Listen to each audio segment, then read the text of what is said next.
और जिसके भी घुटने में प्रॉब्लम रहती है या डॉक्टर ने बोल दिया कि घुटना बदलना पड़ेगा, तो उनके लिए निवेदन है, शिवरात्रि के दिन रात्रि को 12 बजे शंकर जी पे चढ़ी हुई बेलपत्र, भगवान शंकर पर चढ़ी हुई बेलपत्र, शिव जी के मंदिर पर ही बाहर खड़े होकर शिखर का दर्शन कर कर उस बेलपत्र को चबा चबा कर खा लीजिए। घुटना बदलने की जरूरत नहीं पड़ेगी, कभी भी घुटना बदलने की जरूरत नहीं। और कई लोगों ने प्रैक्टिकल करके देखा है, आपके बीच में ही लोग बैठे होंगे, बहुत सारे लोग आपके भीतर बैठे होंगे,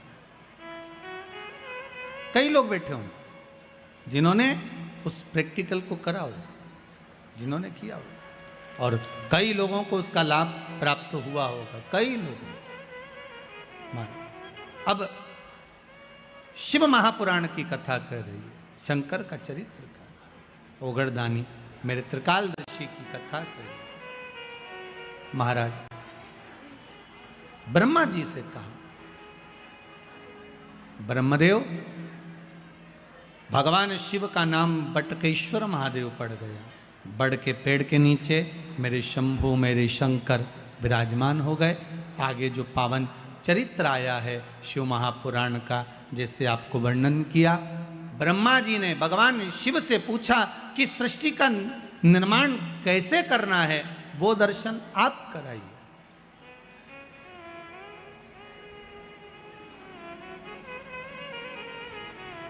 इस सृष्टि खंड को बढ़ाना कैसे है, उसका वर्णन आप करें। महाराज शिव कथा कहती है, ब्रह्मा जी के लिए भगवान स्वयं वर्णन कर कर जाते हैं कि आप एक काम करिएगा, आधा पुरुष आधे स्त्री का निर्माण करिएगा। पुरुष और स्त्री का निर्माण करना था, ब्रह्मा जी को भान नहीं हो पाया, उन्होंने पुरुष और स्त्री को मिलाकर निर्माण कर दिया, जिससे किन्नर उत्पन्न हो गए। अब किन्नर उत्पन्न हुए तो भगवान विष्णु और भगवान शंकर दोनों आ रहे थे, मेरे शिव आ रहे थे। भगवान विष्णु ने देखा कि चारों तरफ किन्नर ही किन्नर हैं, जहां देखो किन्नर नृत्य कर रहे हैं, ताली बजा रहे हैं, स्मरण कर रहे हैं। इतने में तो भगवान विष्णु को हंसी आ गई, बड़ी जम के भगवान नारायण हंस दिए, बहुत ठाका लगाकर। जैसे ही भगवान विष्णु हंसे तो भगवान शंकर ने पूछा, क्या हुआ नारायण, आप हंस क्यों रहे हो? भगवान विष्णु ने कहा, प्रभु आपने ब्रह्मा जी से कहा था कि सृष्टि का निर्माण करो, पर ब्रह्मा जी ने कैसी सृष्टि बनाई, चारों तरफ किन्नरों को उत्पन्न कर दिया।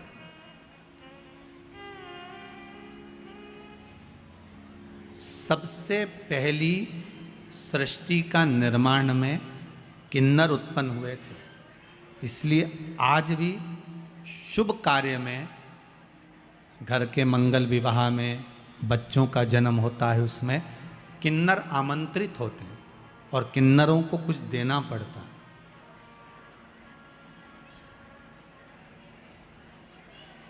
ये भगवान ब्रह्मा की बनाई हुई सृष्टि में से प्रथम सृष्टि में किन्नर थे।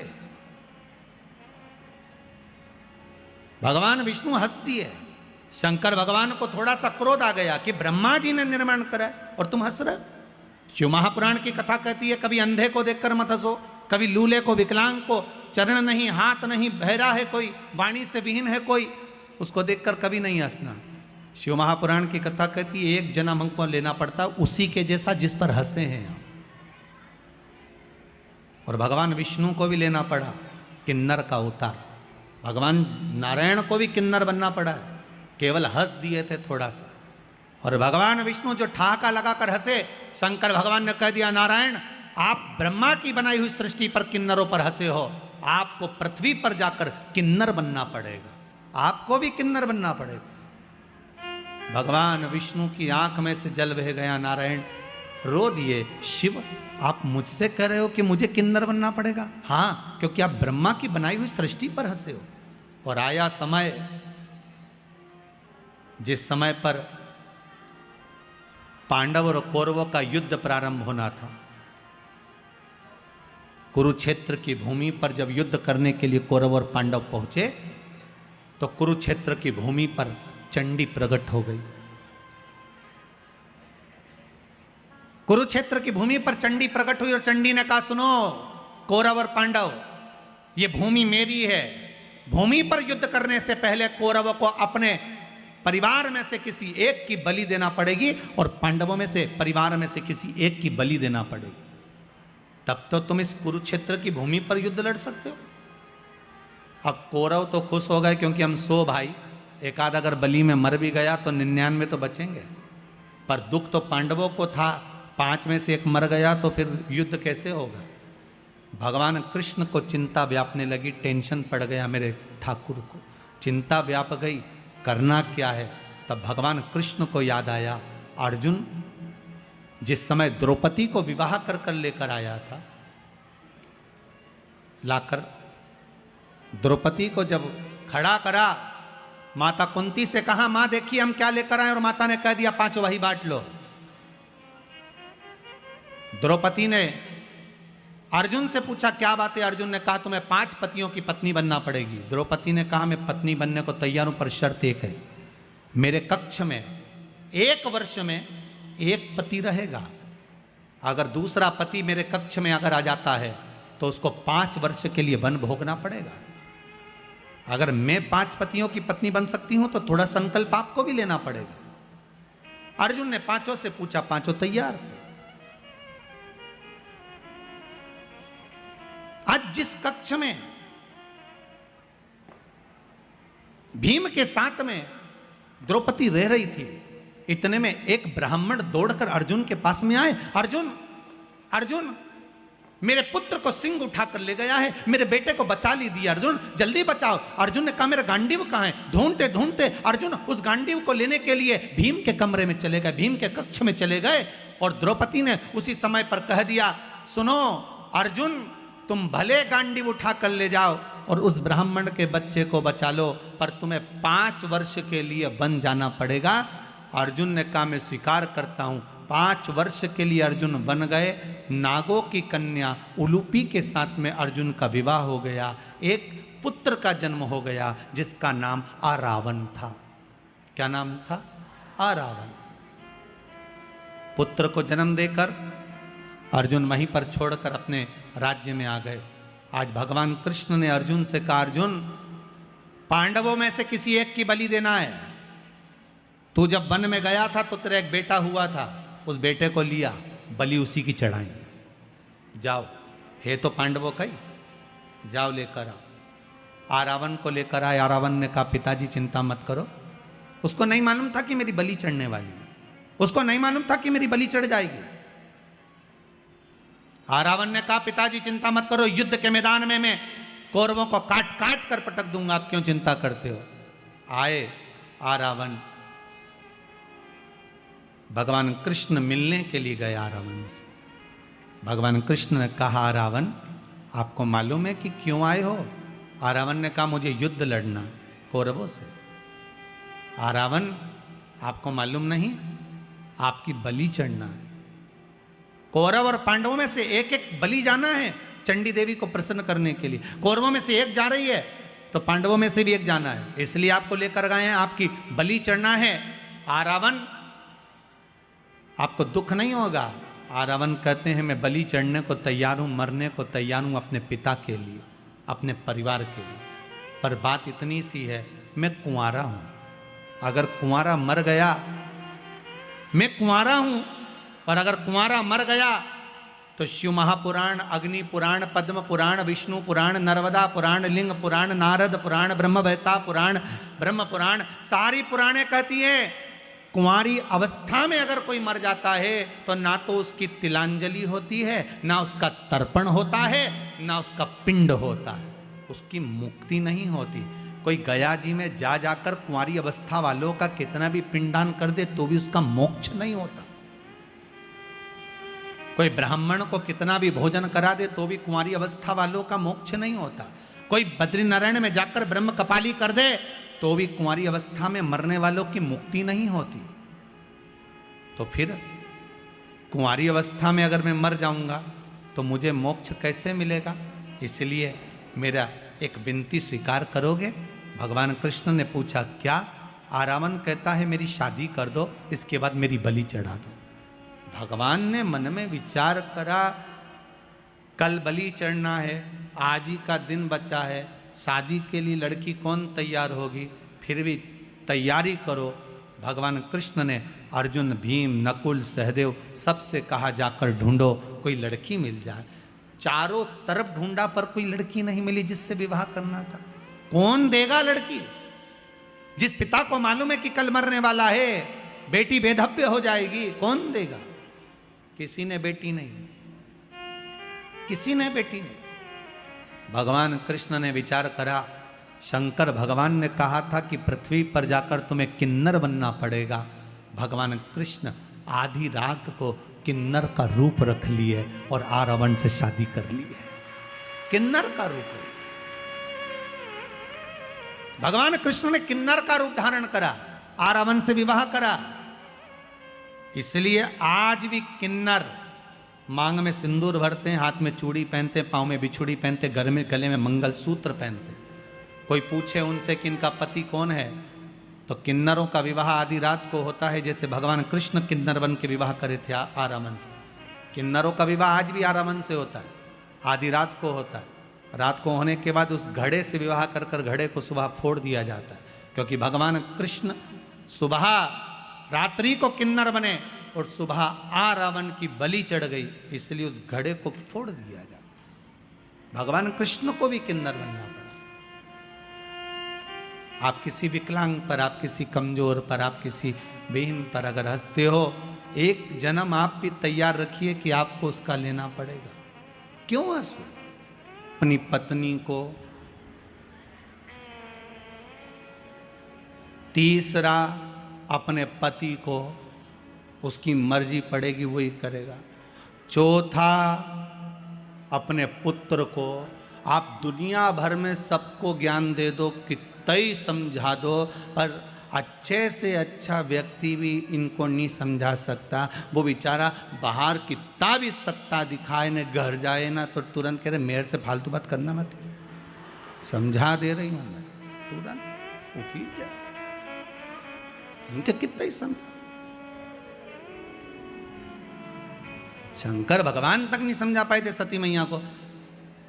अगस्त ऋषि की यहाँ कथा सुनकर आए, कुंभज बाबा की यहाँ कथा सुनकर आए, और कुंभज ऋषि की यहाँ जब कथा सुनने के लिए गए, कुंभज बाबा के चरणों को भगवान शंकर ने जाकर प्रणाम करा। सती मैया से कहा नमन करो। सती जी पूछती हैं मैं और अगस्त ऋषि को प्रणाम करूं? मैं आपकी अर्धांगिनी, मैं देव अधिदेव महादेव की पत्नी हूं, मैं कैसे नमन कर सकती हूं? शंकर भगवान कर रहे हैं, ये अगस्त ऋषि हैं, कुंभज ऋषि हैं, संत हैं, ब्राह्मण हैं, गुरुजन हैं, इनको प्रणाम करो। सती मैया ने प्रणाम नहीं करा। सती को लगा कि ये कथा वाचने वाला जब हमको प्रणाम कर रहा है तो हम काय को प्रणाम करें।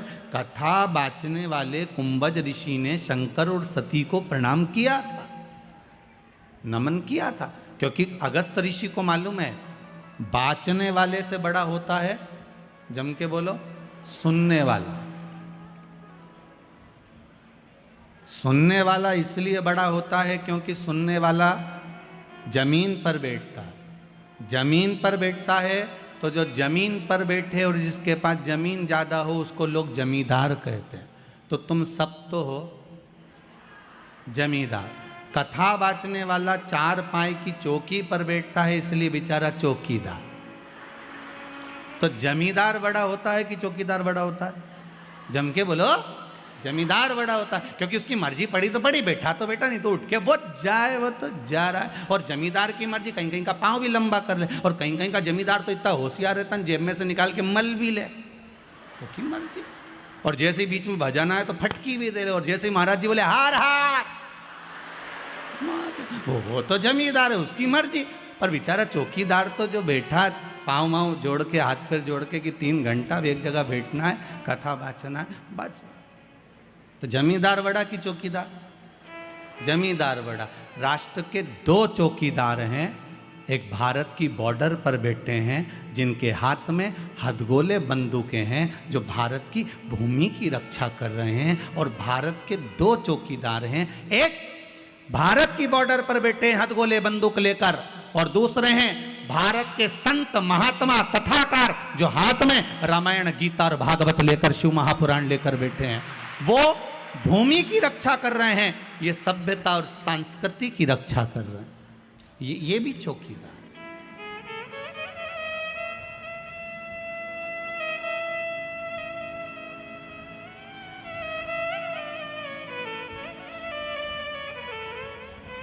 ये भी चौकीदार। चौकीदार की पदवी कोई साधारण नहीं होती महाराज, बहुत प्रबल पदवी होती है, बहुत प्रबल पदवी। कोई साधारण हो सकता है? भगवान शंकर ने कहा आपने कामदेव को जीता, उसके लिए आपको प्रणाम करता हूं। शिवजी ने अपने गले की रुद्राक्ष की माला उतारकर देवऋषि नारद के गले में पहना दी।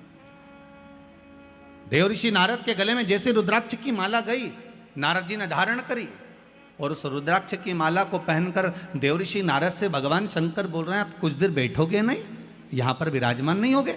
नारद जी मन में सोचे कि मैंने काम को जीता और ये काम को हार गए, तो मैं इनके यहाँ बैठूंगा। नारद जी के कहने पर, भगवान शिव के कहने पर नारद जी नहीं बैठे और उठकर चल दिए। बाहर निकले, रुद्राक्ष की माला उठाकर जमीन पर पटक दी। जैसे ही भूमि पर पटकी, पटकने के बाद वहीं से नंदी निकल कर जा रहे थे। नंदी ने उस माला को उठाकर देवाधिदेव महादेव से कहा, बाबा ये आपके गले की माला?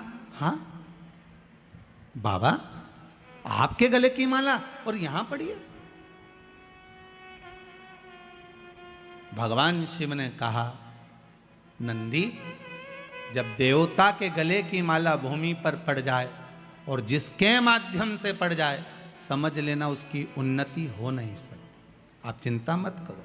हम कई बार इस व्यासपीठ से बार बार निवेदन करते रहे हैं कि बड़े से बड़े, कई बार बहुत बड़े बड़े मंदिरों में लोग जाते हैं, भगवान के गले की माला उतार कर अपने गले में डाल देते हैं। अपन उस गले की माला को निकाल कर गाड़ी पर डाल देते हैं। गाड़ी पर डली उसकी पत्तियां बिखरते बिखरते जमीन पर जाती है, उसका दोष है। शिव महापुराण में, विष्णु पुराण तक में कहा है, दुर्वासा बाबा भगवान का दर्शन करने गए, नारायण के गले की माला आ गई, इंद्र को पसंद आ गई, इंद्र को दे दी, इंद्र को पसंद माला वो एरावत को दे दी, एरावत ने वो माला जमीन पर पटक दी, श्राप दे दिया, अरे इंद्र भगवान के गले की माला भूमि पर पड़ी है, इसलिए तुझे सत्ता के विहीन होना पड़ेगा। और महाराज राजा बलि की सत्ता स्थापित हो गई, इंद्र को सत्ता छोड़ना पड़ी, केवल वो देवता के गले की माला गई थी, देवता के गले की माला। हम बार बार निवेदन करते हैं, भगवान की कोई वस्तु, भगवान पर चढ़ा हुआ निर्माल्य, एक बेलपत्री भी अगर शिव मंदिर जा रहे हो वो प्राप्त हुई है, या तो उसको संभाल कर रख लो, नहीं रख से बनाए तो उसको विसर्जन कर दो, पर कहीं पांव में ना आए, उसका विशेष ध्यान रखिए, कहीं पांव में ना आए।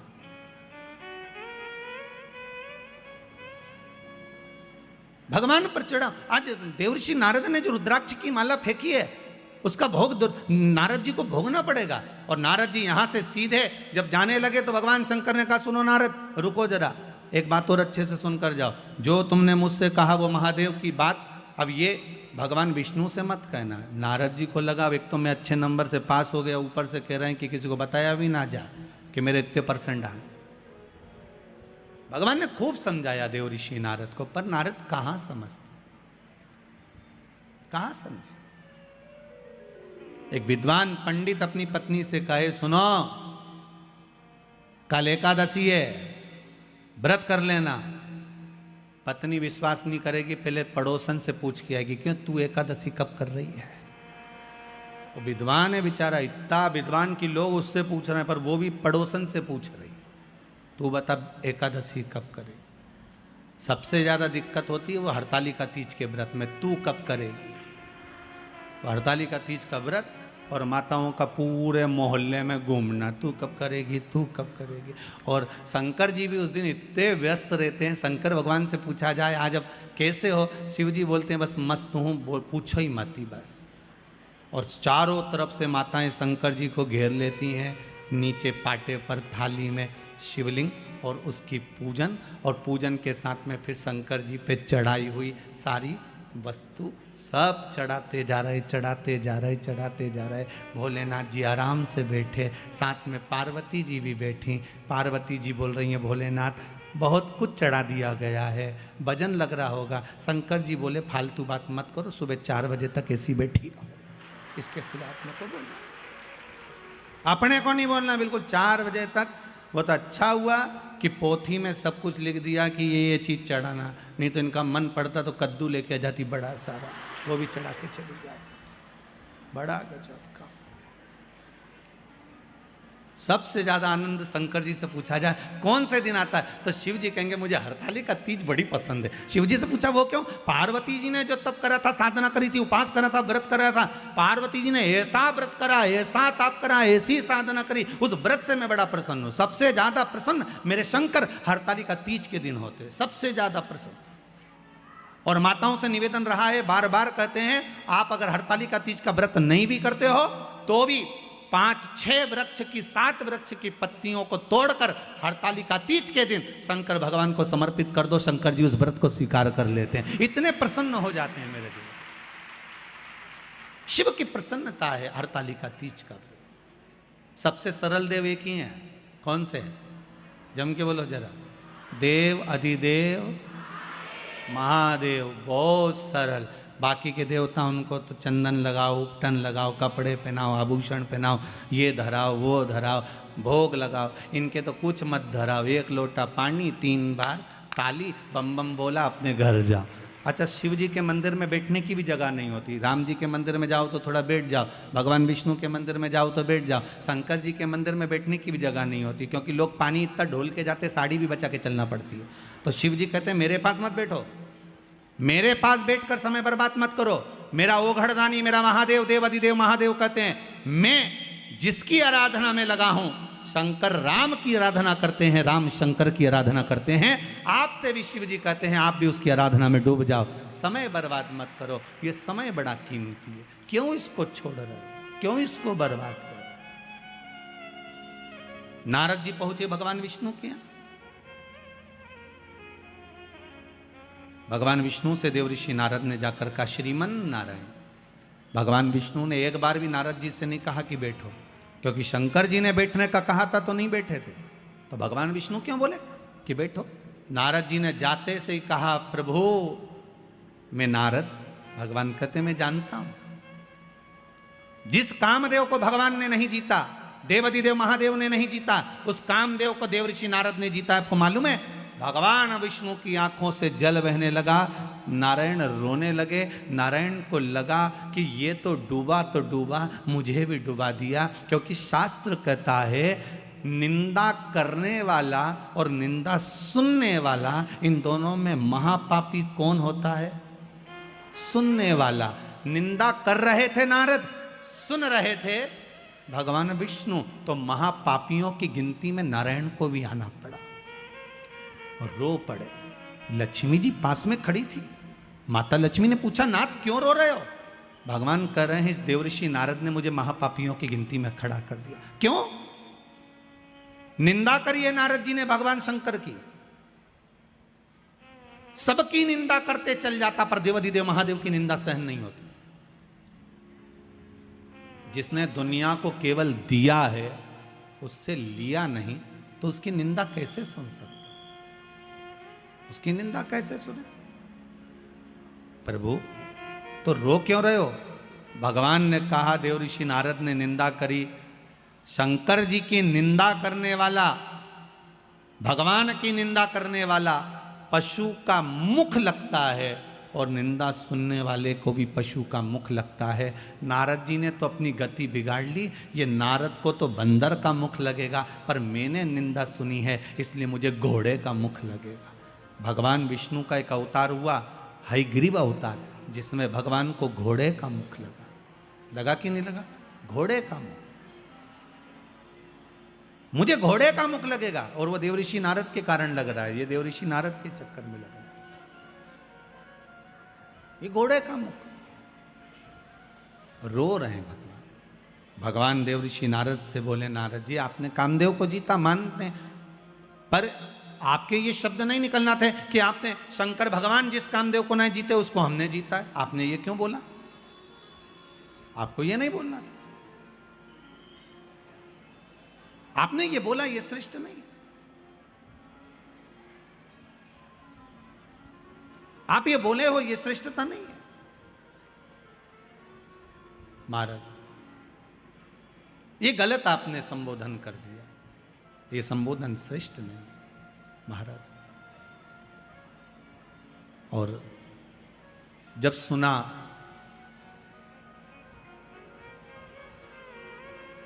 जब श्रवण किया,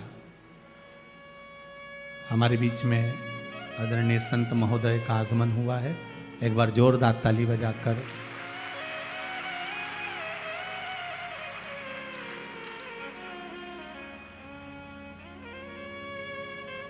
भगवान देवाधिदेव महादेव की कथा। शंभु शरणे पड़ी मांगू घड़ी दुख दया करी।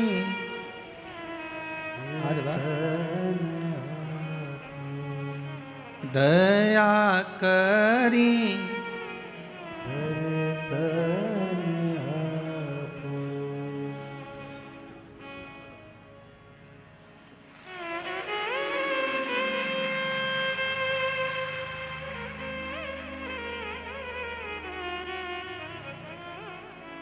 शंभु शरणे पड़ी मांगू घड़ी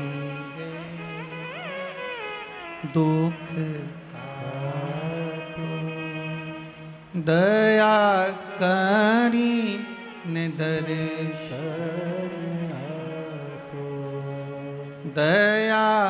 करी ने हर हर महा। भगवान शिव की कथा कर रही है, ओगड़दानी शंभू की कथा कर रही है। देवर्षि नारद के शब्द सुनकर भगवान विष्णु की आंख में जल भर गए। नारद, अपनी गति तो बिगाड़ी बिगाड़ी, मेरी भी गति आपने बिगाड़ दी। और देवर्षि नारद रास्ते में से गए, वहां एक कन्या के स्वयंवर में पहुंच गए। सील निधि राजा की कन्या का स्वयंवर था, वहीं पर भगवान से रूप मांगा, बंदर का मुख लग गया और देवर्षि नारद का अभिमान टूटा। जाकर चंद्रभागा नदी के तट पर देवर्षि नारद ने तप साधना करी। कौन सी नदी पर पहुंचे? चंद्रभागा। पूरे भारत की भूमि पर केवल, पूरे भारत की भूमि पर एक मंदिर भगवान विष्णु का ऐसा है जहां भगवान नारायण के सिर पर शिवलिंग है। भगवान विष्णु के सिर पर शिवलिंग है, वो एक ही भूमि है, वो है पंढरपुर। चंद्रभागा नदी का तट, पंडरीनाथ जी का मंदिर, हरि विठ्ठल के मस्तक पर शिवलिंग विराजमान।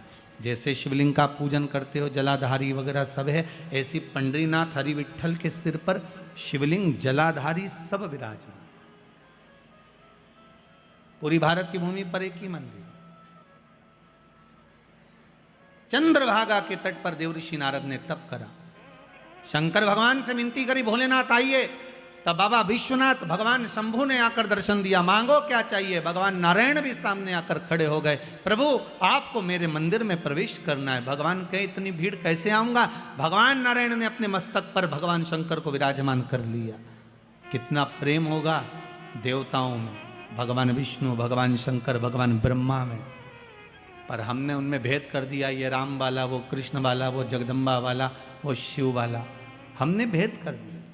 पर भगवान में कभी भेद नहीं हुआ।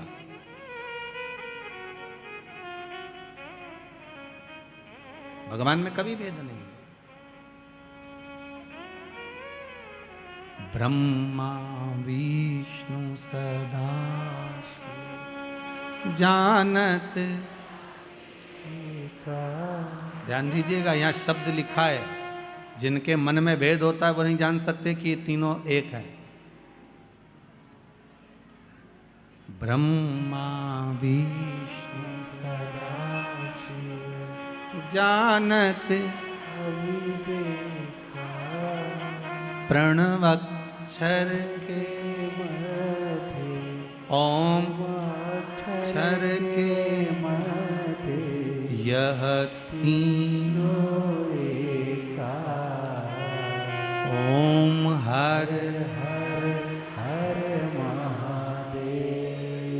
भगवान एक, ना भगवान विष्णु अलग है, ना भगवान ब्रह्मा अलग है, ना भगवान शिव अलग है, तीनों एक है। तीनों में कोई विषमता नहीं है। बस हमारी दृष्टि का भेद हो सकता है।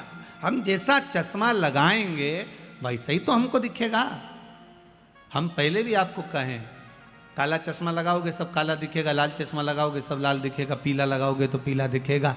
कामी को कामी नजर आता है, अहंकारी को अहंकारी नजर आता है, तृष्णावान को तृष्णावान नजर आता है, साहूकार को साहूकार नजर आता है, बेईमान को बेईमान नजर आता है, ईमानदार को ईमानदार नजर आता है, धर्मात्मा को धर्मात्मा नजर आता है, पुण्यात्मा को पुण्यात्मा नजर आता है, संत को संत, भगवंत को भगवंत नजर आता है, साधु को सब साधु नजर आते हैं। आपकी दृष्टि जैसी होगी सामने की सृष्टि वैसी ही नजर आएगी। संत तुकाराम जी को रात्रि में नींद नहीं आ रही थी, दरवाजे के बाहर जाकर बैठ गए थे। वहां से 4 चोर चोरी करने जा रहे थे। तुकाराम जी को लगा इतनी रात को ना जाने किसको कौन सा काम अड़ गया, चलो मैं इनकी हेल्प कर देता हूं। संत थे, सब संत नजर आ गए, साधु को सब साधु नजर आ गए। संत तुकाराम जी उनकी हेल्प करने के लिए, उनको सहयोग करने के लिए उनके पीछे जाने लगे। चोरों ने विचार करा तुकाराम आ रहा है, किसी को बता देगा। एक चोर ने कहा चिंता मत करो, अपनी टोली में शामिल कर लो। अपनी टोली में? हाँ। चारों ने कहा सुनो तुकाराम, हमारे साथ चल रहे हो, चलो, मना नहीं है, आधा आधा तुमको भी दे देंगे। तुकाराम जी को लगा कि इनका जो काम होगा आधा मुझे दे देंगे। अच्छा, हेल्प कर दूंगा, फ्री तो बैठा हूं रात को, करना क्या, आधी रात को फ्री तो हूं, चलो। तुकाराम जी जैसे ही गए तो चारों के चारों चोर एक सेठ जी के घर में घुसने लगे, प्रवेश करने लगे। तुकाराम जी बोले मैं चलूं काम करने के लिए। इतने में चोर बोले तुम नए नए हो, तुमको मालूम नहीं है, तुम यहाँ खड़े रहो, अभी आधे घंटे में हम बाहर आ रहे हैं, तुम्हारा हिस्सा तुमको देंगे। तुकाराम जी को लगा कि काम का हिस्सा है, मुझे देंगे। अब ये चोर तो अंदर गए, 1 घंटा हो गया निकल के नहीं आए, 2 घंटे हो गए नहीं आए। तुकाराम जी को लगा कि ये वही सेठ जी का घर है जहाँ रोज शिव महापुराण की कथा होती थी, ये वही सेठ जी का घर है जहाँ रोज रामायण गीता होती, भगवान का भजन होता। ये चारों की चारों तो भजन में बैठ गए और मुझे यहाँ छोड़ गए। मैं भी कितना पागल कि यहाँ खड़ा हूँ, अंदर जाता हूँ। और संत तुकाराम जी जैसे ही अंदर गए, अंदर जाकर उन्होंने जो भगवान का दर्शन करा, एक फोटो दिख गया उनको, फोटो में हरि विट्ठल दिख गए। तुकाराम जी ने जेब में से करताल निकाली, निकालते से बजाने लगे विट्ठल विट्ठल विट्ठल। जैसे ही करने लगे, चारों की चारों चोरों ने सोचा तुकाराम अंदर आ गया, चारों कोई पलंग के नीचे, कोई ऊपर छुप गए। इतने में सेठ जी के नेत्र खुल गए, सेठ जी बाहर आए, गुरुदेव आप आए हो। जिस गुरु को बुलाने के लिए मेरी जिंदगी लग गई, वो गुरु आज तक मेरे घर पर नहीं आया, आज आधी रात को मेरा गुरु मेरे दरवाजे पर आया। गुरुदेव आप आए हो, मैं अभी पानी लेकर आता हूं। और सेठ जी भागे पानी लेने के लिए। पानी लेने जैसे सेठ जी गए, वैसे ही वापिस लौट कर आ गए, पानी नहीं लाए। और लेने गए थे पानी, वापिस आए और आते से पूछा गुरुदेव आप तो कभी अकेले नहीं जाते थे, आज अकेले कैसे आ गए गुरुदेव। संत तुकाराम जी बोले कौन बोलता है अकेले आए, 2 पलंग के नीचे 2 ऊपर हैं, कहा किसने कि अकेले आए, 2 नीचे 2 ऊपर। चोरों ने सोचा ये तो जूते खिलवाएगा, अब तो निकलो बाहर। चारों बाहर निकल के तुकाराम जी के पास खड़े हो गए। सेठ जी गए जल लेने, पानी पिलाया, अंदर गए श्रीफल लाए 5 माला लाए, 5 स्वर्ण की मुद्रा लाए, 5 को दी, प्रणाम करा। प्रणाम कर कर तुकाराम जी से कहा गुरुदेव ऐसी कृपा और करना, आते रहना। तुकाराम जी बोले वो तो इनकी कृपा है जो हम यहाँ आ गए, नहीं तो हम कैसे आते। इतने में तुकाराम जी वापस बाहर निकलने लगे। सेठ जी ने चारों चोरों के चरण पकड़ लिए, भैया बड़ी करुणा करी आपने जो हमारे गुरुजी को लेकर आ गए।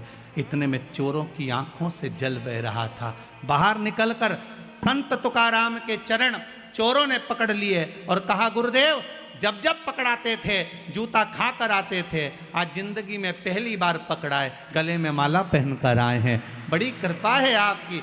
इतने में तुकाराम जी ने कहा सुनो, संतों के पीछे चलोगे तो माला ही मिलेगी, और कामियों के पीछे, चोरों के पीछे चढ़ोगे तो जूते की माला ही मिलेगी। ये संत, साधु, सन्यासी, तपस्वी, साधक, उपासक, भगवंत जितने हैं, इनके पीछे चलने पर, भजन में जाने पर, कीर्तन में जाने पर, नाम स्मरण करने पर, भगवान की भक्ति में डूबने पर जो मिलता है वो दुनिया में किसी को नहीं मिल सकता। वो सुख है,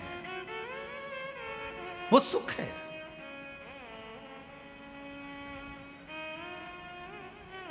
वो सुख कहीं नहीं मिल सकता।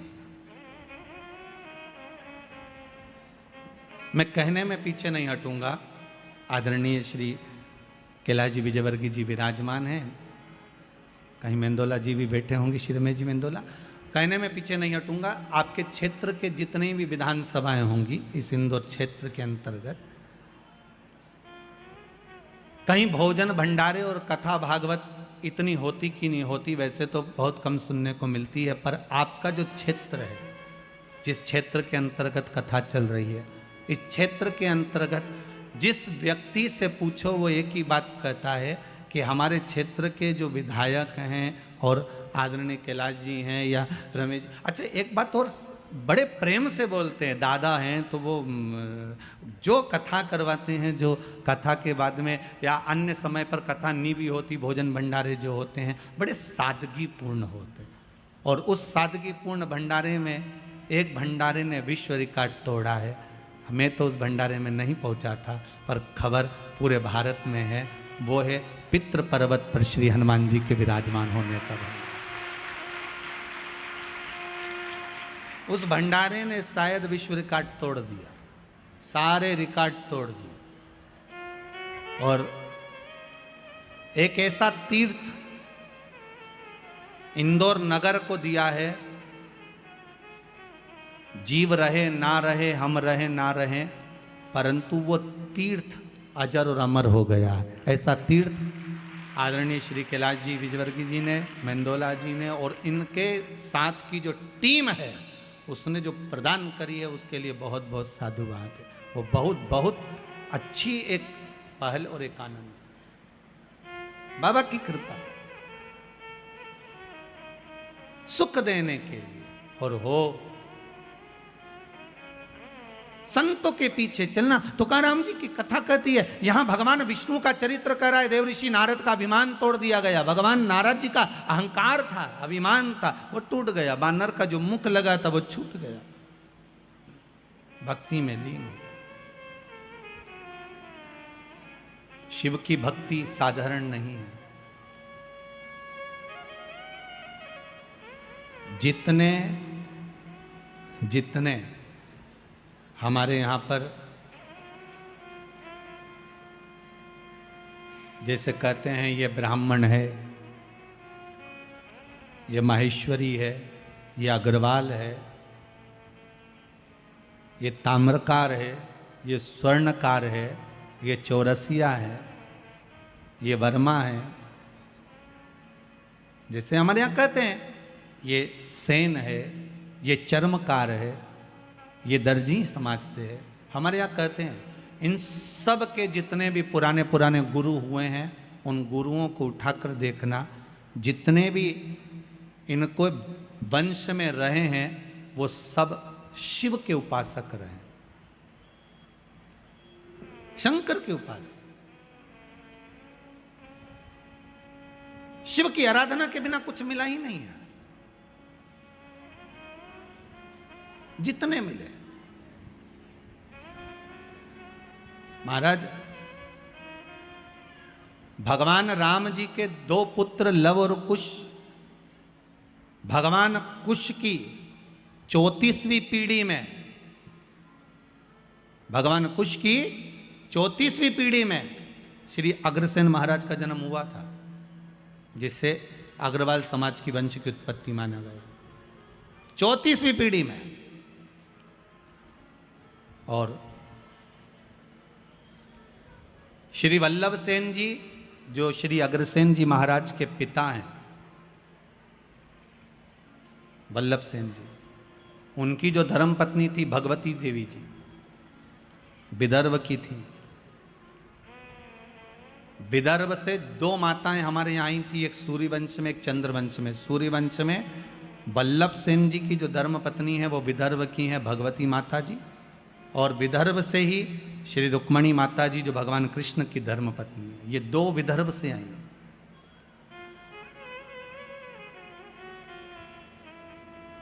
सिरसा हरियाणा से, प्रतापगढ़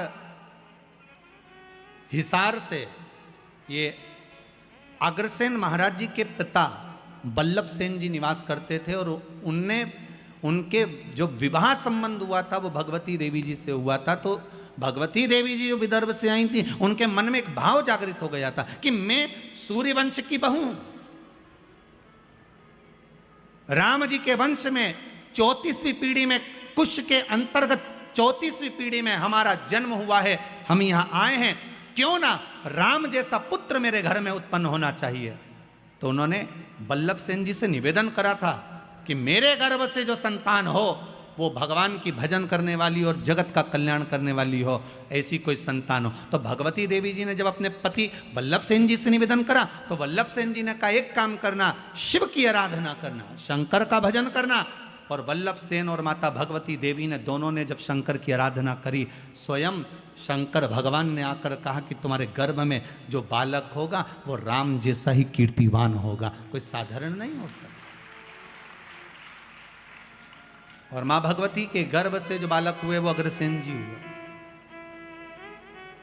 और एक बात का स्मरण आपके जीवन में रहे, जैसे मां अहिल्या ने हर पल, माता अहिल्या हर पल शंकर जी को साथ लेकर चलती थी, ऐसे ही अग्रसेन महाराज जब जब किसी काम से, जैसे हिसार के अंतर्गत जब पानी नहीं गिरा तो उन्होंने शंकर का अनुमोदन करा और शिव भगवान प्रकट होकर उनके लिए जल वृष्टि कर गए। देखो हमारे यहाँ के जितने जितने पूर्व में चाहे राजा रहे, महाराजा रहे, संत रहे, साधु रहे, ये शिव के उपासक रहे। आपसे भी निवेदन है, संपूर्ण जितने भी लोग इस पावन कथा को सुन रहे हैं, एक बूंद भी अगर जल की शिव पर समर्पित होती है तो उसका फल आपके खाते में लिखा जाता है, अलग नहीं जाता। हाँ ये जरूर है, थोड़ा समय लगता है, दुख आया है, पूर्व के कर्म के अनुसार आया है, तो थोड़ा दुख काटने में समय तो लगता है। पर आप बाबा से रोज निवेदन करो ना, रोज भजो श्री शिवाय नमस्तुभ्यं, श्री शिवाय नमस्तुभ्यं, श्री शिवाय नमस्तुभ्यं। भगवान से रोज प्रार्थना करो। भोला सब दुख काटो, ओ भोला सब दुख काटो, शिव शंकर जपूं तेरी माला, भोले बाबा जपूं तेरी माला, भोला सब दुख काटो, ओ भोला सब दुख काटो। भगवान देव ऋषि नारद का अहंकार गया, समय आया, ब्रह्मदेव से भगवान नारायण ने कहा ब्रह्मा जी आप सृष्टि की लीला आगे बढ़ाओ। ब्रह्मा जी सृष्टि की लीला आगे बढ़ाने वाले थे, तो ब्रह्मा जी के मन में एक भाव उत्पन्न हो गया। ब्रह्मा जी ने कहा, देवाधिदेव महादेव के लिए संशय उत्पन्न हुआ ब्रह्मा जी के मन में, और भगवान विष्णु से कहा कि प्रभु, भगवान नारायण से कहा ब्रह्मा जी ने कि मैं आपका पुत्र हूं, पर हे नारायण आपके पिता का नाम क्या है? भगवान विष्णु ने कहा मेरे पिता शिव हैं, शंकर। शिव महापुराण में लिखा है, लिंग पुराण के अंतर्गत वर्णन आता है, नर्मदा पुराण में वर्णन आता है, शंकर भगवान ने अपनी जंगा और हस्त कमल पर अमृत का छींटा दिया था। जब देवता अमृत भाग लेकर आए थे तो वो अमृत का छींटा दिया, और ये अमृत कोई एक बार प्रकट नहीं हुआ है, ये अमृत कई बार प्रकट हुआ। उस अमृत के छींटे से उतार कर एक पुरुष की उत्पत्ति हुई थी, वो भगवान विष्णु थे। ये शिव महापुराण में लिखा है। भगवान विष्णु ने अपने शरीर पर जल का सींचन करा था, चारों तरफ जल जल कर दिया था, उस पर आयन करने के कारण भगवान का नाम नारायण पड़ गया। ये शिव महापुराण कहते हैं। तो भगवान विष्णु ने कहा मेरे पिता शंकर, भगवान शिव, आपके पिता शंकर? हाँ। शिव कैसे हैं? भगवान विष्णु ने कहा ये सामने पर्वत है, अपन इसको घुमाते हैं, प्रकट करते हैं शंकर भगवान को। दोनों ने मिलकर जो पर्वत को घुमाना प्रारंभ करा, उसमें से एक लिंगायत आकृति प्रकट हो गई। जैसे ही लिंगायत आकृति प्रकट हुई, भगवान शंकर के सामने, जैसे ही भगवान विष्णु के सामने लिंग प्रकट हुआ, लिंग प्रकट होते से ही भगवान शंकर ने कह दिया नारायण मैं सामने प्रकट हो गया हूं, मांगो तुम्हें क्या चाहिए। भगवान विष्णु कहते हैं मैंने मांगने के लिए आपको प्रकट नहीं करा, मैंने तो केवल आपको नमन करने के लिए ब्रह्मा जी को आपका स्वरूप दिखाना था कि मेरा पिता कैसा है, उसको बताना था, इसलिए प्रकट किया। अच्छा, हाँ।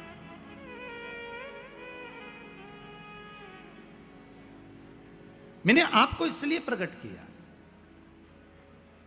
भगवान ब्रह्मा जी के मन में भाव उत्पन्न नहीं हुआ। भगवान ब्रह्मदेव ने कहा अगर ये शंकर भगवान का जो शिवलिंग है, भगवान का जो स्वरूप है, इनके चरण कहाँ है, इनका सिर कहाँ है? जिस शिवलिंग पर आप पानी चढ़ाते हो उसका चरण कहाँ पर है? ढूंढा कभी आपने?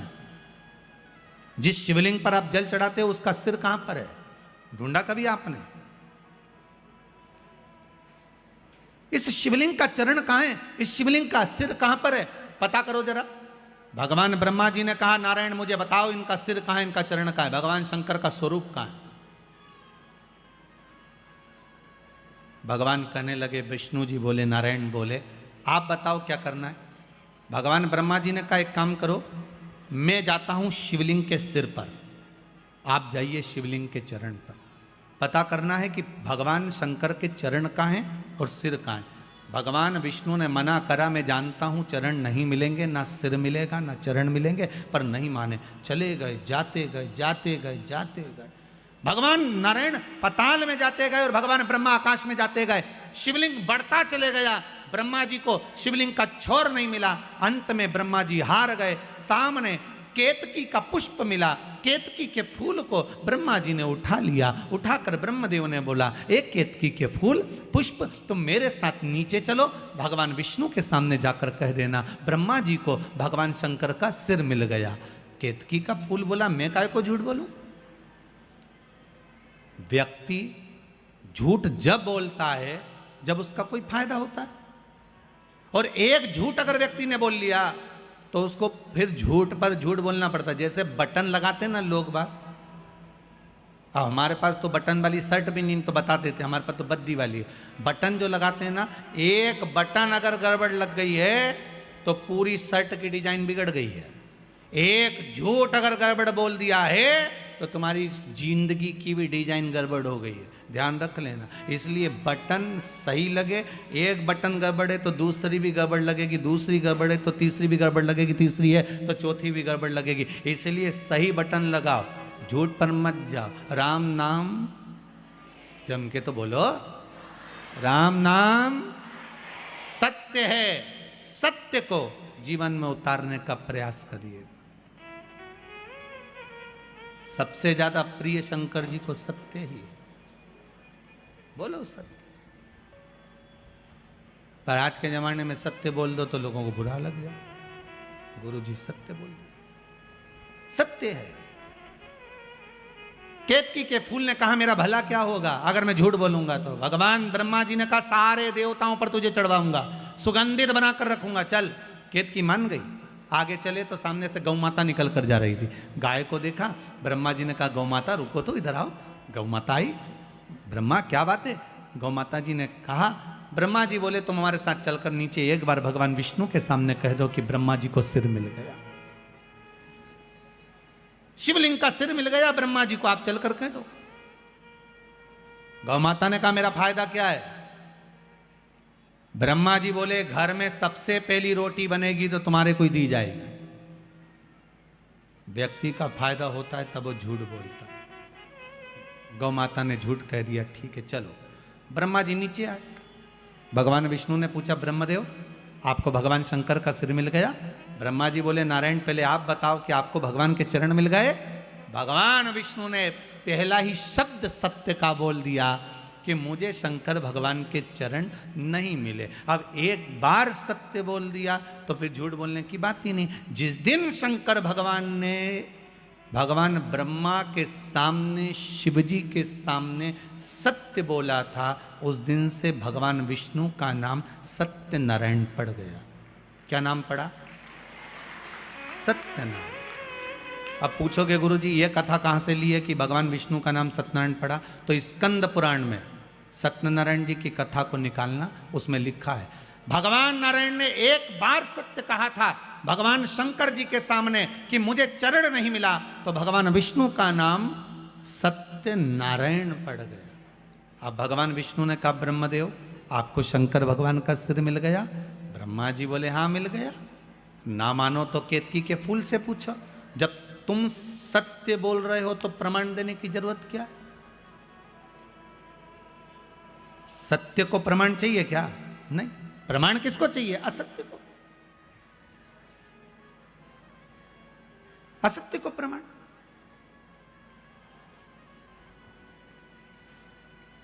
सती माता ने झूठ बोल दिया था, एक झूठ माता सती ने शिव जी के सामने कह दिया था, मैंने कोई परीक्षा नहीं ली। शंकर जी जान गए ये परिवार तोड़ देगी। परिवार कब टूटता है? अच्छे अच्छे संबंध कब खत्म हो जाते हैं? व्यक्ति के सारे अच्छी मित्रता, संबंध, प्रेम कब खत्म हो जाता है? जब व्यक्ति झूठ बोल जाता है, असत्य बोलना।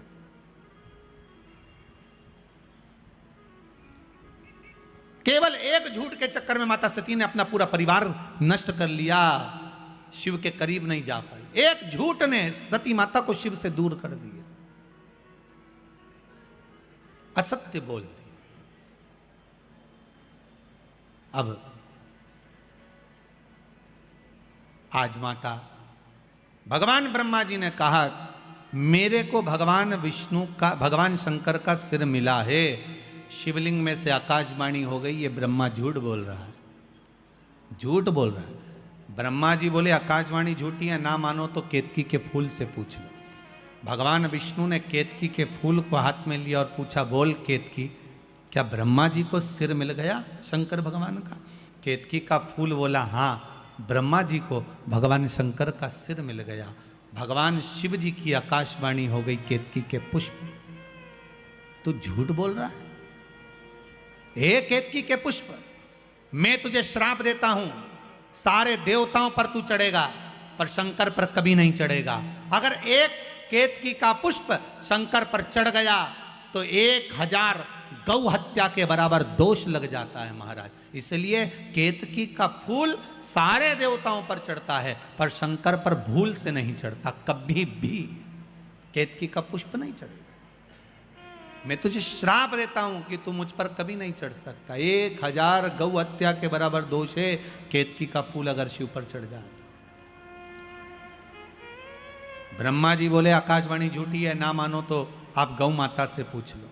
बोलो गौ माता, क्या भगवान ब्रह्मा को भगवान शंकर का सिर मिल गया? बोलो आप। गौ माता बोली, हाँ सिर मिल गया ब्रह्मा जी को भगवान शंकर का। फिर आकाशवाणी हो गई, ये गौ माता झूठ बोल रही है। भगवान शंकर ने कहा, गौ माता तू जगत की मां होकर झूठ बोलती है? मैं तुझे श्राप देता हूं गौ माता, तेरा पूरा शरीर पूजा जाएगा पर तेरा मुख आप पूज्य माना जाएगा। तो झूठ बोली है, तेरा ये मुख आप पूज्य होगा। गाय का पूरा शरीर पूज्य है पर गाय का मुख अपूज्य है। हिंदू धर्म में कन्यादान, वस्त्रदान, अन्नदान, स्वर्णदान, भूमि दान, मुद्रा दान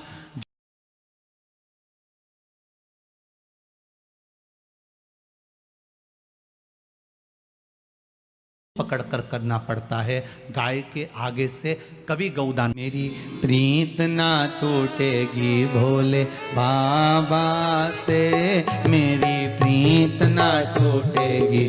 जो गाय के पीछे से पूंछ पकड़ कर करना पड़ता है। हिंदू धर्म में सारी परिक्रमा आगे से, पीपल की परिक्रमा आगे से, मंदिर की परिक्रमा आगे से, माता पिता की परिक्रमा आगे से, गुरुजन की परिक्रमा आगे से, तीर्थ की परिक्रमा आगे से, पर हिंदू धर्म में एक परिक्रमा ऐसी है जो पीछे से चालू होकर पीछे विराम होती है, वो गौ माता की परिक्रमा है। गाय की पूंछ से चालू होकर पूंछ पर विराम होती है, क्योंकि इसने झूठ बोल दिया।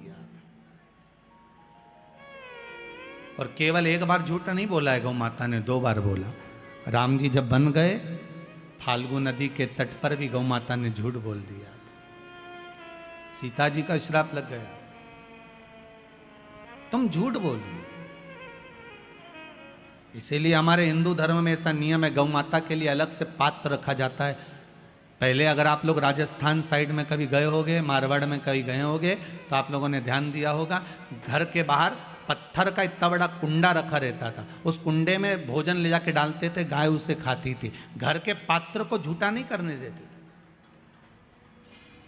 घर के पात्र को झूठा नहीं करने देते थे, क्योंकि वो पात्र अगर गौ माता झूठा कर देती थी, फिर उसमें गंगा जल भर कर रखो, 7 बार अग्नि में तपाओ, फिर 3 बार गंगा जल भर कर रखो, तब वो पात्र घर में कार्य लेते थे, पर भगवान की सेवा में नहीं जाता था, क्योंकि झूठ बोली है, झूठ बोला है।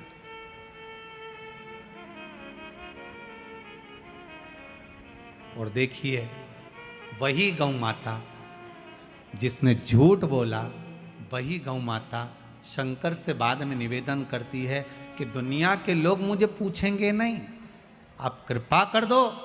शंकर भगवान ने कहा, तू क्यों चिंता करती है गौ माता, भले तू झूठ बोल ली, पर मैं शिव हूं, मेरे को लोग ओघड़ी कहते हैं, चिंता मत कर, मेरा एक जन्म तेरे गर्भ से होगा।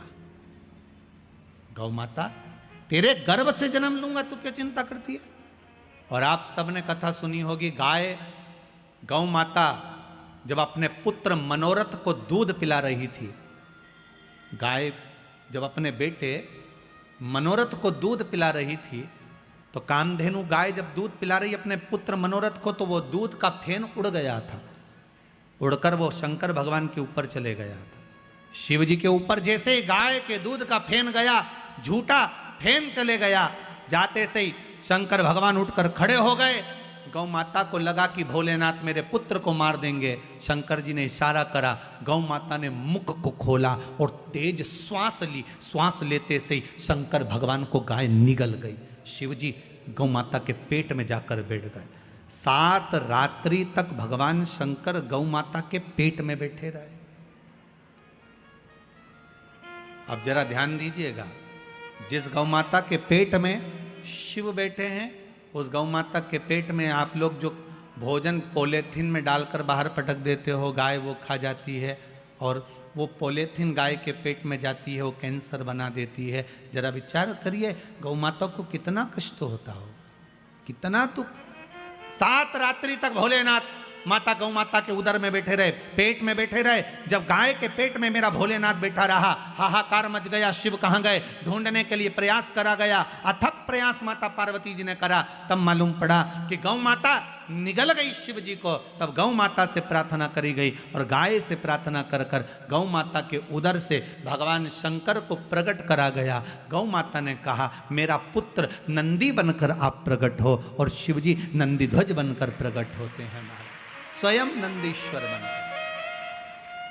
कोई साधारण है, गौ माता पूज्य बना दिया वापिस मेरे शिव, वापिस पूज्य बना दिया। शंकर है ही ऐसा, मेरा ओगड़दानी, मेरा शिव है ही ऐसा।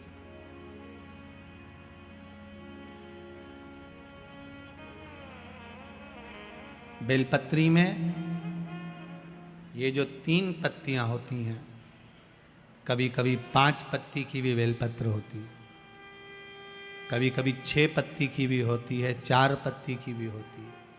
उस बेलपत्र का बड़ा महत्व होता है महाराज जी। 4 पत्ती की अगर बेलपत्र मिल जाए तो महाराज, जो लकवे वाला शरीर होता है, जिसके शरीर में लकवा लग जाता है, उस लकवे के शरीर वाले के लिए 4 पत्ती की बेलपत्र शंकर भगवान पर समर्पित कर कर अवधूतेश्वर महादेव के नाम से 7 लोटा पानी, 7 कलश, पीले चंदन का जल शिव जी को चढ़ाया जाता है।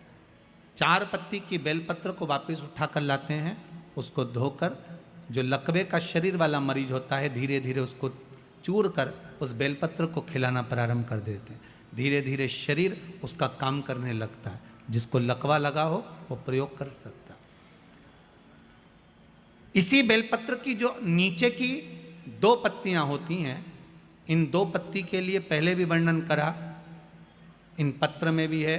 किसी माता को इंजेक्शन लगते थे, इंसुलिन लगता था, पर बेलपत्री के सेवन करने से उनको अब इंसुलिन की जरूरत नहीं है शुगर लेवल में।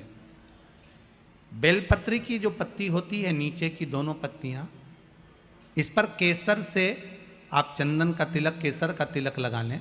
और भगवान शंकर का जो शिव जी के 13 बच्चे हैं, शंकर जी के कितने बच्चे हैं? 13। उन 13 बच्चों में शंकर जी की 5 लड़कियों का नाम ले। जया, जम के बोलिए, जया, विषहरा, श्यामली बारी, दौतली और देव, ये शंकर जी की 5 लड़कियां। इन 5 लड़कियों का नाम लेकर एक एक बेलपत्र को शिव जी पर समर्पित करना प्रारंभ कर दें। 5 या 7 बेलपत्र ले लें, उसको समर्पित कर दें, उसको लेकर आए। जब बेलपत्र शुगर वाला व्यक्ति या बीपी वाला व्यक्ति या थायराइड वाला व्यक्ति खाए तो एक एक बेलपत्र सबसे पहले नीचे की पत्ती को तोड़ ले, जो नीचे की 2 पत्तियां, इसको तोड़कर खाना प्रारंभ करे। फिर आखिरी में ऊपर की पत्ती को खाए। 3 दिन लगातार कर कर देखिए, शुगर लेवल में आ जाएगी। अभी तो कथा चल रही है, आज तो दूसरा ही दिन हुआ है, खाकर तो देखो, 4 दिन तो हम भी यहीं हैं, तो शुगर लेवल में आपको मिलेगी। शिव का स्मरण करिए। पर शंकर भगवान की 5 लड़कियों के नाम मत भूलना। पहली, जम के बोलो जरा, जया।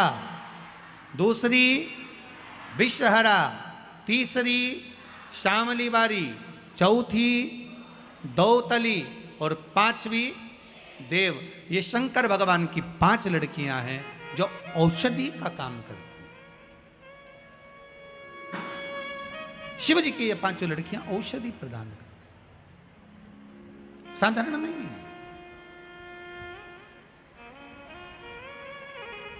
मेरा शिव औषधि, भोलेनाथ से निराला यहां कोई नहीं, कोई नहीं रे यहाँ, कोई नहीं, कोई नहीं रे यहाँ, कोई नहीं, भोलेनाथ से निराला यहाँ कोई नहीं, भोलेनाथ से निराला यहाँ कोई नहीं, शंभुनाथ से निराला यहाँ कोई नहीं, शंभुनाथ से निराला यहाँ कोई नहीं, कोई नहीं रे यहाँ, कोई नहीं, कोई नहीं रे यहाँ, कोई नहीं, कोई नहीं रे यहाँ, कोई नहीं, कोई नहीं रे यहाँ, कोई नहीं, भोले बाबा से निराला यहाँ कोई नहीं, भोलेनाथ से निराला यहाँ कोई नहीं। जय हो।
शिव का डमरू डम डम बोले, अगम निगम के भेद ये खोले। शिव का डमरू डम डम बोले, अगम निगम के भेद ये खोले। शिव का डमरू डम डम बोले, अगम निगम के भेद ये खोले। शिव का डमरू डम डम बोले, अगम निगम के भेद ये खोले।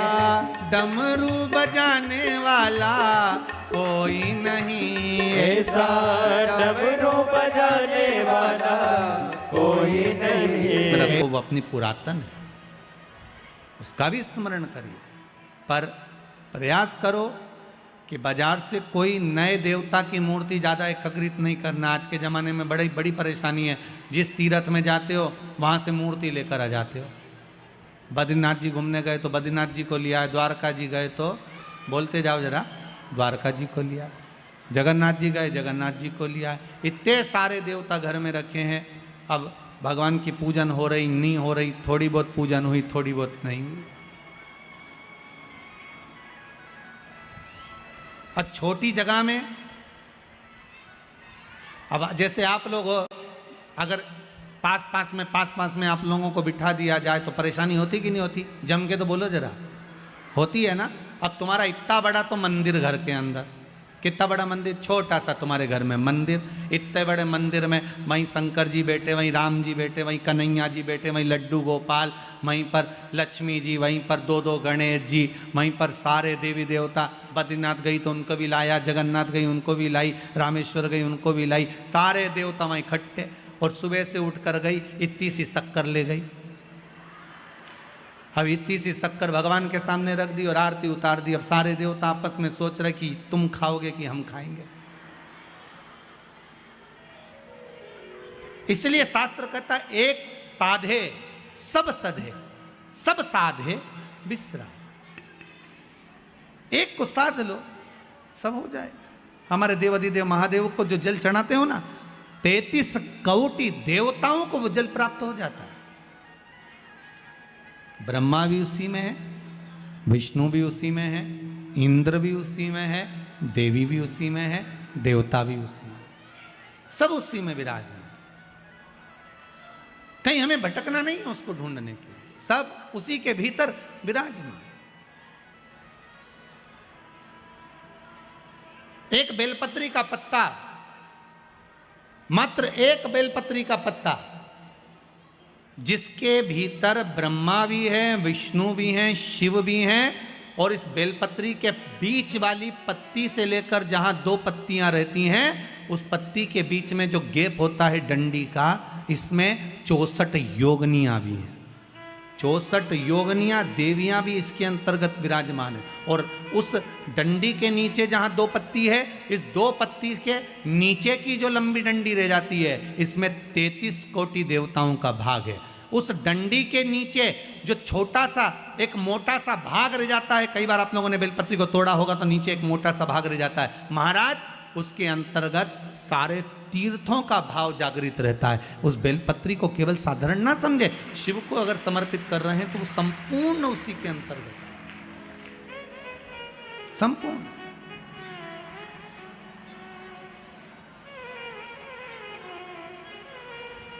केवल आप लोगों ने बेलपत्र अगर कभी शिव जी पे चढ़ी हुई, हम तो कई बार निवेदन करते हैं कि आप उसका सेवन हफ्ते में एक बार, जिसको भी शुगर हो, बीपी हो, थायराइड हो, हफ्ते में एक बार शंकर जी पे चढ़ी हुई बेलपत्र अवधूतेश्वर महादेव के नाम से। कौन से महादेव? अवधूतेश्वर महादेव